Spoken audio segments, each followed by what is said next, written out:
নমস্কার বন্ধুরা, আমাদের চ্যানেলে আপনাদেরকে স্বাগত জানাই। যারা চ্যানেলটিকে প্রথমবার দেখছেন তারা অবশ্যই চ্যানেলটি সাবস্ক্রাইব করে নেবেন এবং বেল আইকনটি দাবিয়ে দেবেন, যাতে চ্যানেলে দেওয়া সকল ইনফরমেশনস আপনি সবার আগে জানতে পারেন। তো আজকে এসএসসির ইম্পর্ট্যান্ট মামলা ছিল অনেকগুলো, মোট 4টে মামলা আজকে একসাথে শুনানি হলো। তো 4টে মামলার জিস্ট একটা জায়গাতেই যাচ্ছে, ঠিক আছে? শর্টে বলছি, বেশি লং ভিডিও করব না। আজকে যেটা শুরু হলো আমাদের কেসটা, সেটা কপিল সিব্বল মহাশয় ছিলেন, আমাদের কল্যাণবাবুও ছিলেন। তো আজকে পিটিশনার পক্ষের যে দাবি ছিল সেগুলো কি, ওগুলো আগে ভালো করে বুঝে নেন। পিটিশনার পক্ষের দাবি ছিল 1 নম্বর, টেন্টেড ক্যান্ডিডেটদের বসতে দেওয়া হয়েছে। 2 নম্বর দাবি ছিল পরীক্ষার ডেট পেছানো হবে, কারণ যারা নতুন অ্যাপ্লিকেশান করছে তারা পড়ার টাইম পাচ্ছে না। 3 নম্বর দাবি ছিল যে সমস্ত নতুন 2016 সালেররা নতুনের সাথে বসছে তারা 10 বছরের ছোট, মানে নতুন যারা বসছে তারা 10 বছরের ছোট, আর যারা 2016 সালের ক্যান্ডিডেট তারা 10 বছরের বয়সে বড়। তো এই যে দুজনের মধ্যে কম্পিটিশন, এটা ফেয়ার নয়।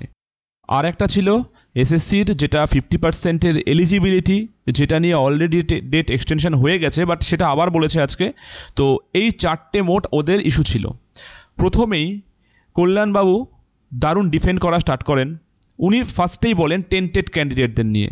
তো উনি বলেন যে আমরা নোটিফিকেশান জারি করেছি, ফর্ম ফিল আপ চলছে, ফর্ম ফিল আপ এখনও এক্সটেন্ড হয়ে তারা করছে, আর অলরেডি যাদের করার তারা করে ফেলেছে।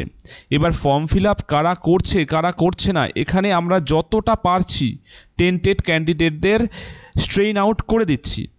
কিন্তু এর পরেও যদি দেখা যায় যে কোনো tainted candidate form fill up করেছে, তাহলে আমরা তাকে পরীক্ষার পর অবশ্যই এই প্রসেস থেকে বাতিল করে দেব।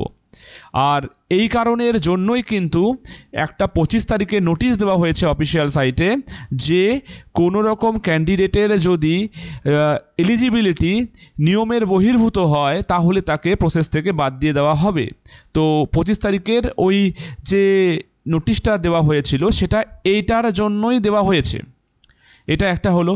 তখন অপোজিশন পার্টি বলছে যে আমাদের কাছে লিস্ট আছে যে কে সমস্ত, মানে যারা টেন্টেড ক্যান্ডিডেটরা অ্যাপ্লাই করেছে।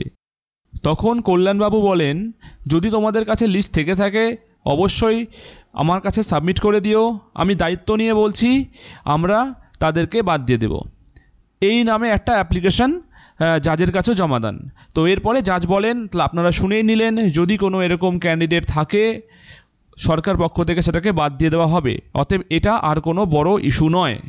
তো এরপরে আবার পিটিশনার পক্ষ থেকে ডেট এক্সটেনশনের জন্য বলা হয় যে পরীক্ষা যেন পিছিয়ে দেওয়া হয়। জাজ মহাশয় আবার ক্লিয়ার করে বলে দিলেন পরীক্ষার ডেট কোনোভাবেই পেছোবে না। পরীক্ষা 7 তারিখে 9-10 হবে এবং 14 তারিখে 11-12 হবে। কোনোভাবেই পরীক্ষার ডেট পেছানো যাবে না। এরপরে পিটিশনাররা বলেন যে যারা 2016 সালে পরীক্ষা দিয়েছে তারা অলরেডি 10 বছর বেশি বয়স, আর যারা নতুন পরীক্ষা দেবে তারা অলরেডি 10 বছরের ইয়ঙ্গার।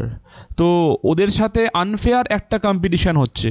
তখন জাজ মহাশয় বলেন, তা কেন বলছেন? যারা 10 বছর বেশি বয়স বলছেন তাদের কাছে তো 10 বছরের এক্সপিরিয়েন্স আছে, তাহলে কোন সেন্সে আপনি বলছেন যে আনফেয়ার কম্পিটিশান?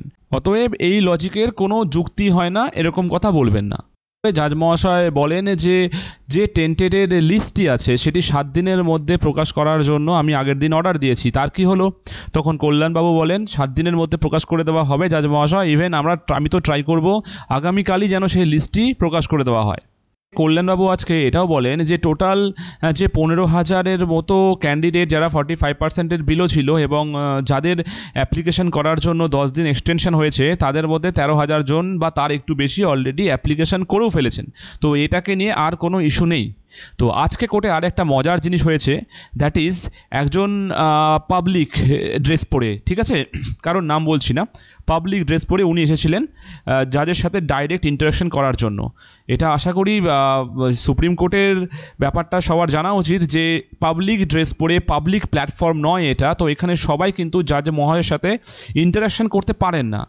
উনি পাবলিক ড্রেস পরেই চলে এসেছিলেন জাস্ট জাজ মহাশয়ের সাথে ইন্টারাকশন করার জন্য। উনি কোনো উকিল নন বা কিছু নন, জাস্ট কেস পিটিশনার হিসাবে, ঠিক আছে। উনি হচ্ছে একজন আনটেইন্টেড ক্যান্ডিডেট। তো এবার জাজ মহাশয় ডাইরেক্ট ওনাকে বললেন, আপনি কি কোনো উকিল? তখন উনি বলছেন না। তখন বলছেন, দেখুন এটা পাবলিক প্ল্যাটফর্ম নয়, এখানে আপনার কথা আমরা শুনতে পারবো না, আপনি চলে যান। তো এই কথা বলার পরে ওনাকে ওখান থেকে চলে যেতে লাগলো। যাই হোক, এই একটা ঘটনা আজকে কিন্তু কোর্টে ঘটেছে। তো এই ছিল আজকে টোটাল কোর্টের ম্যাটার বলতে পারেন। আলটিমেটলি ব্যাপারটা এরকম, জাজ মহাশয় ক্লিয়ার বলে দিলেন পরীক্ষা কিন্তু পেছোচ্ছে না। তো 7 আর 14 পরীক্ষা হচ্ছে, আর আপাতত কোনো কেস সামনে নেই।